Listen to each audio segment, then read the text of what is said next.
ಅಖಿಲಾಂಡ ಕೋಟಿ ಬ್ರಹ್ಮಾಂಡ ನಾಯಕ ರಾಜಾದಿರಾಜ ಯೋಗಿರಾಜ ಪರಬ್ರಹ್ಮ ಶ್ರೀ ಸಚ್ಚಿದಾನಂದ ಸದ್ಗುರು ಸಾಯಿನಾಥ್ ಮಹಾರಾಜ್ ಕಿ ಜೈ. ಗುರುವಿನ ಪಾದಾರವಿಂದಗಳಿಗೆ ವಂದಿಸುತ್ತಾ ನಮಸ್ತೆ ಸ್ನೇಹಿತರೆ, ಹೇಗಿದ್ದೀರಾ? ಗುರುವಿನ ಆಶೀರ್ವಾದ, ಗುರುವಿನ ಕರುಣೆ, ದಯೆ, ನೀವು ಮಾಡ್ತಾ ಇರುವ ಒಳ್ಳೆಯ ಉದ್ದೇಶದ ಕರ್ಮದಲ್ಲಿ ಭಗವಂತನ ರಕ್ಷಣೆಯಲ್ಲಿ ನೀವು ಸುರಕ್ಷಿತವಾಗಿದ್ದೀರಾ. ಹಾಗೆ ಸ್ನೇಹಿತರೆ, ಇವತ್ತಿನ ದಿನ ಬಾಬಾರವರ ಮಂದಿರಕ್ಕೆ ಒಬ್ಬ ಭಕ್ತರು ಅಂದರೆ ಸಾಯಿ ಭಕ್ತರು, ಆ ಹುಡುಗಿಗೆ ಇನ್ನೂ ಮದುವೆ ಆಗಿಲ್ಲ. ಇದು ಬಂದಿದ್ದು ತುಮಕೂರಿನಿಂದ.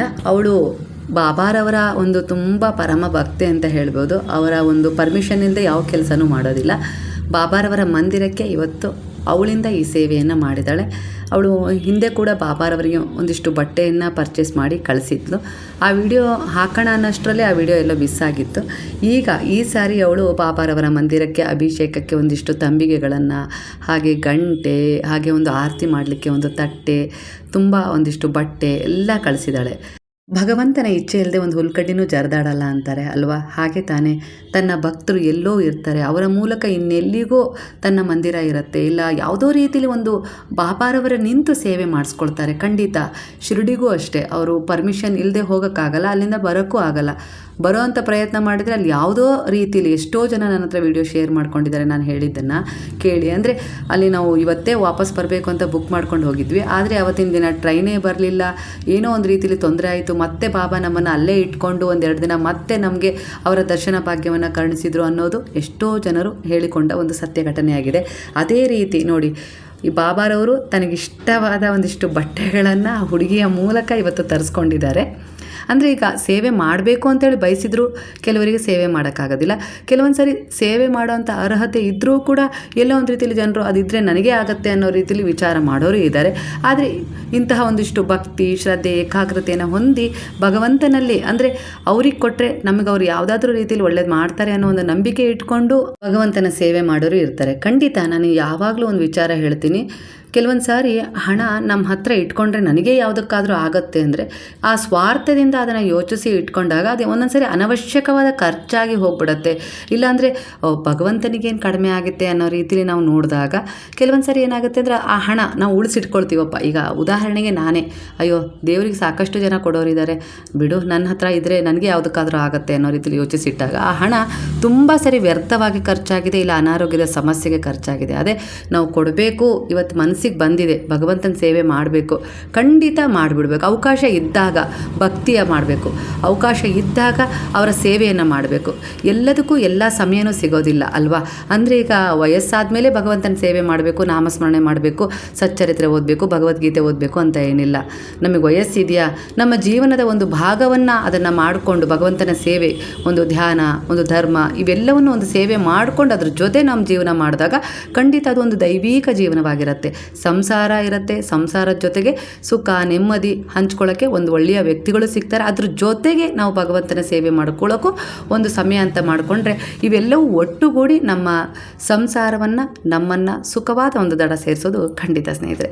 ಹಾಗೆ ಈ ಹುಡುಗಿ ಕೂಡ ಇವತ್ತು ಬಾಬಾರವರಿಗೊಂದು ಪೇಟ ಕಳಿಸಿದ್ದಾಳೆ, ಸಾಕಷ್ಟು ಜೊತೆ ಬಟ್ಟೆ ಕಳಿಸಿದ್ದಾಳೆ, ಹಾಗೆ ದೀಪ, ಆ ಒಂದು ಗಂಟೆ ಇರಲಿಲ್ಲ, ನಾನು ಯಾವಾಗಲೂ ಒಂದು ಚಿಕ್ಕ ಗಂಟೆಯಲ್ಲಿ ಬಾರಿಸ್ತಿದ್ದೆ. ಮೋಸ್ಟ್ಲಿ ಅವಳು ಆ ವಿಡಿಯೋದಲ್ಲಿ ನೋಡಿದ್ಲು ಅನಿಸುತ್ತೆ. ಒಂದು ಗಂಟೆನೂ ಸಹ ಕಳಿಸ್ತೀನಿ ಅಕ್ಕ ಅಂತ ಹೇಳಿ ಒಂದು ಗಂಟೆನೂ ಸಹ ಕಳಿಸಿದ್ದಾಳೆ. ತುಂಬ ಚೆನ್ನಾಗಿದೆ ಎಲ್ಲ, ಅಂದರೆ ದೇವಸ್ಥಾನಕ್ಕೆ ಒಂದಿಷ್ಟು ಆರತಿ ಮಾಡಲಿಕ್ಕೆ ಎಲ್ಲದಕ್ಕೂ ತುಂಬ ಚೆನ್ನಾಗಿ ಅನ್ನಿಸ್ತು.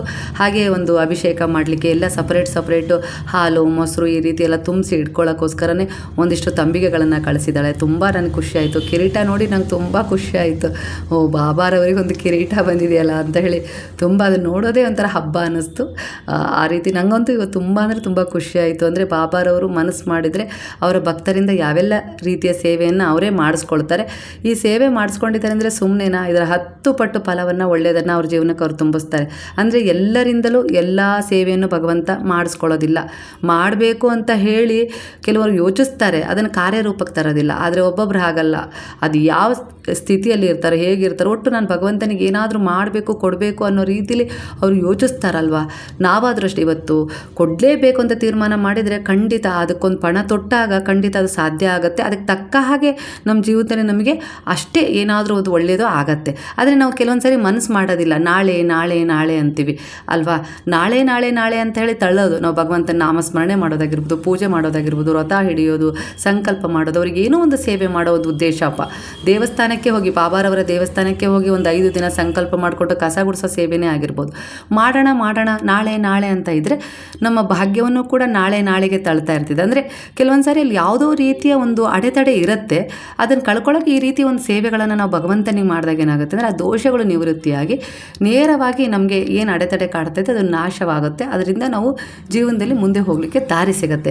ಕೆಲವೊಂದು ಸಾರಿ ನಾವು ಮಾಡೋ ಪೂಜೆ ಪುನಸ್ಕಾರ, ದಾನ ಧರ್ಮದ ಸೇವೆಗಳಿರ್ತಾವಲ್ವ, ಒಳ್ಳೆಯ ಉದ್ದೇಶದ ಕರ್ಮಗಳು, ದಯೆ ಕರುಣೆ ಪ್ರೇಮವನ್ನು ಹೊಂದಿ ನಾವು ಯಾರಿಗಾದರೂ ಸೇವೆ ಮಾಡೋ ವಿಚಾರಗಳಿದಾವಲ್ವ, ಅವೆಲ್ಲವೂ ನಮ್ಮ ಮುಂದಿನ ಅಂದರೆ ಭವಿಷ್ಯದಲ್ಲಿದ್ದ ಒಂದಿಷ್ಟು ಭಾಗ್ಯಗಳನ್ನು ಜಾಗೃತಗೊಳಿಸ್ಕೊಳ್ಳೋಕ್ಕೆ, ಅಂದರೆ ಅದರಲ್ಲಿ ಏನೂ ಅಡೆತಡೆ ಇರುತ್ತೆ ಅದನ್ನು ನಿವಾರಣೆ ಮಾಡ್ಕೊಳ್ಳೋಕ್ಕೆ ಇವೆಲ್ಲವೂ ಸಹಾಯ ಆಗ್ತವೆ ಅಷ್ಟೇ.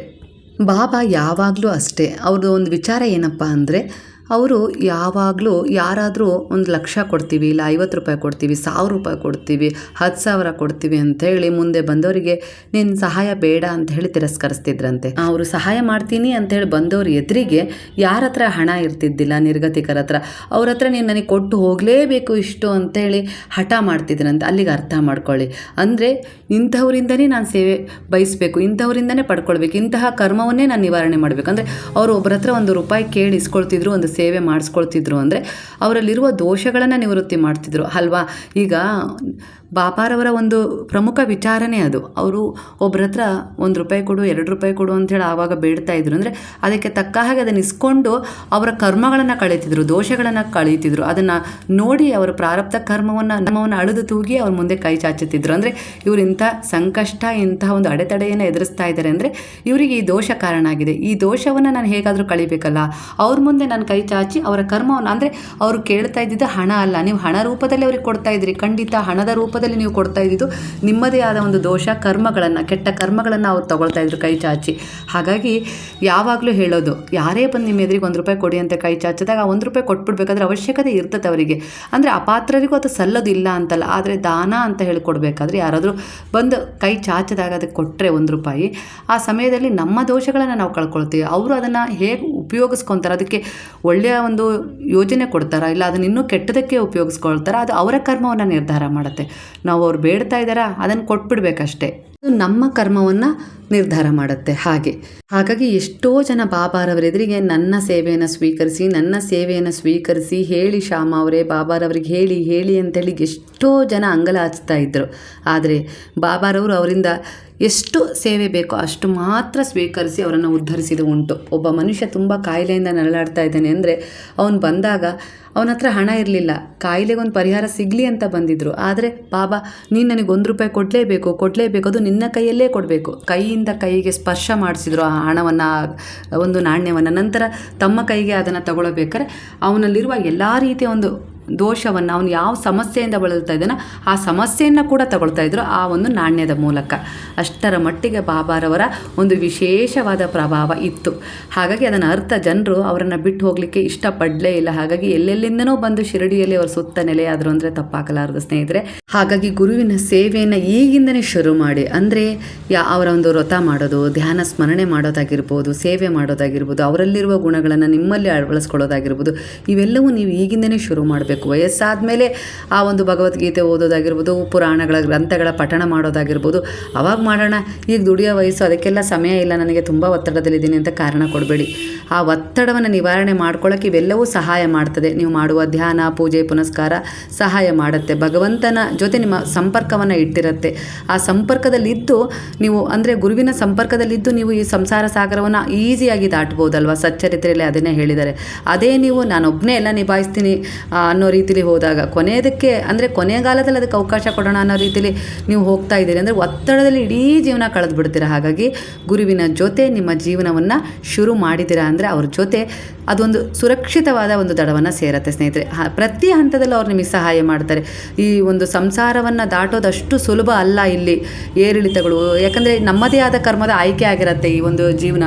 ಇವೆಲ್ಲವೂ ನಮಗೇನೂ ತಿಳಿದಿಲ್ಲ, ಹಿಂದೇನಾಗಿತ್ತು, ಮುಂದೇನಾಗತ್ತೆ, ಈಗ ನಾನು ಏನು ಮಾಡಬೇಕು, ಇದು ತಿಳಿದೇ ಒದ್ದಾಡ್ತಾ ಇರ್ತೀವಿ. ಹಾಗಾಗಿ ಗುರುವಿನ ಶರಣದಲ್ಲಿ ನಮ್ಮ ಜೀವನ ನಾವು ಸಾಗಿಸೋದ್ರಿಂದ ಅದು ಸುರಕ್ಷಿತವಾದ ಒಂದು ದಡವನ್ನು ಸೇರತ್ತೆ. ನನ್ನ ಅಭಿಪ್ರಾಯ ಇದು. ಖಂಡಿತ ಸಚ್ಚರಿತ್ರೆಯಲ್ಲಿ ಇದರೆಲ್ಲ ವಿವರಣೆ ಇದೆ. ನೀವು ಸಚ್ಚರಿತ್ರೆ ಪಾರಾಯಣವನ್ನು ಮಾಡ್ತಾ ಇದ್ದೀರಾ, ಖಂಡಿತ ಇದು ನಿಮಗೂ ತಿಳಿದಿದೆ. ಭಗವಂತ ಒಂದು ಅವಕಾಶ ಕೊಡ್ತಾನೆ ಎಲ್ಲರಿಗೂ ಎಲ್ಲ ಅವಕಾಶ ಕೊಡೋದಿಲ್ಲ. ಕೆಲವರಿಗೆ ಒಂದು ಸಮಯ ಇರುತ್ತೆ, ಅದನ್ನು ಹೇಗೆ ಉಪಯೋಗಿಸ್ಕೋಬೇಕು ಅಂತ ಗೊತ್ತಿಲ್ಲ. ಕೆಲವರಿಗೆ ಸಮಯ ಇರೋದಿಲ್ಲ, ಆದರೂ ಕೂಡ ಅದ್ರ ಜೊತೆ ಭಗವಂತನಾಗೆ ಸ್ವಲ್ಪ ಸಮಯ ಕೊಟ್ಟು ತಮ್ಮ ಸಮಯವನ್ನು ಉಪಯೋಗಿಸ್ಕೊಳಕ್ಕೆ ನೋಡ್ತಾರೆ. ಆಗ ಭಗವಂತನಿಗೆ ಸಮಯ ಕೊಟ್ಟಿದ್ದಾರೆ ಅಂದರೆ ಭಗವಂತ ಅವ್ರಿಗೆ ಸಮಯ ಕೊಡದೇ ಇರ್ತಾರೆ. ಯೋಚನೆ ಮಾಡಿ. ಹಾಗಾಗಿ ನಮಗೆ ಭಗವಂತನಿಗೆ ಅಂತೇಳಿ ಒಂದಿಷ್ಟು ದಿನದಲ್ಲಿ 24 ಗಂಟೆಗಳಲ್ಲಿ ಒಂದು ಸ್ವಲ್ಪನಾದರೂ ಅವ್ರಿಗೆ ನಾವು ಸಮಯ ಕೊಟ್ಟು ಅವರ ಸ್ಮರಣೆ ಮಾಡಿದರೆ ಅವ್ರು ನಿಮಗೆ ಏನೂ ಕೇಳ್ತಾ ಇಲ್ಲ, ಅವರ ನಾಮಸ್ಮರಣೆ ಮಾಡಿ. ದಯೆ, ಕರುಣೆ, ಪ್ರೇಮ, ಧರ್ಮ, ಸೇವೆಯ ಭಾವವನ್ನು ಹೊಂದಿ ಮನುಷ್ಯತ್ವ, ಮಾನವೀಯತೆಯನ್ನು ಜಾಗೃತಗೊಳಿಸ್ಕೊಳ್ಳಿ ಅಂತ ಹೇಳಿ ಬಾಬಾ ಕೇಳ್ತಿದ್ದಾರೆ. ಯಾಕೆ ಅಂದರೆ ಇದರಿಂದ ಅವರಿಗೇನು ಲಾಭ ಸಿಗ್ತಾ ಇಲ್ಲ. ಇಂತಹ ಒಂದು ಕರ್ಮಗಳಲ್ಲಿ ನೀನಿದ್ರೆ ನಿನ್ನದೇ ಆದ ಒಂದು ಜೀವನ ಉದ್ಧಾರ ಕಾಣುತ್ತೆ.